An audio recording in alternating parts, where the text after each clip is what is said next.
I spent some time living in New York, and I'm familiar with the milquetoast, weak, spineless individual Chuck Schumer, what you call those corporate Democrat, a guy that's been there for way too long and has done way too little for regular working people. And he always will have an excuse. He guy, when you watch his videos, and when he speaks to the media, he's like, yes, I'm hoping that we can come together to get this, and then nothing ever gets done.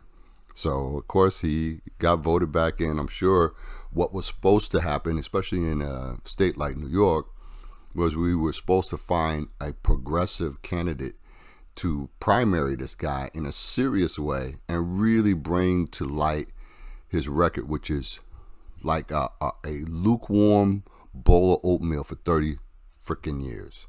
So Chuck Schumer winning there is not a surprise, and the Democratic, the DCCC now, or the DNC, they have just been so ineffectual, and they also are corrupt, and we kind of see that around some key things that have happened with the DNC. And I'm sure Chuck, if anybody, along with Nancy, because they're the two senior people, know exactly what the hell's going on within the DNC, going back into 2016 when they were supposedly broke, and then the Clinton presidential machine was running the whole program and telling them what to do, from Donna Brazil's book, from the suspicious death of Seth Rich.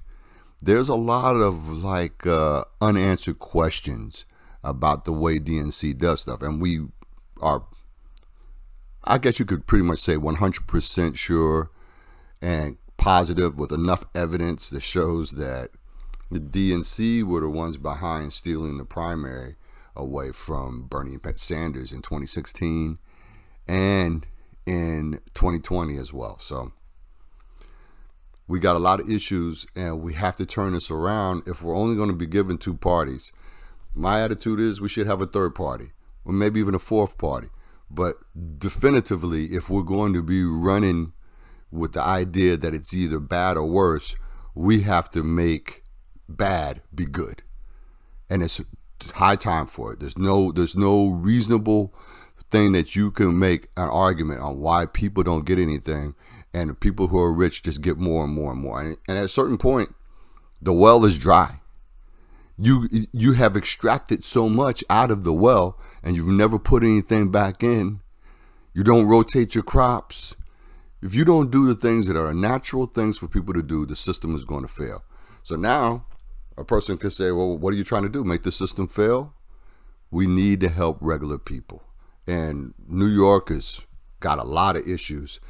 The representation that is in a lot of these places with these older individuals that have been there for a long time, they're status quo, they just simply need to go.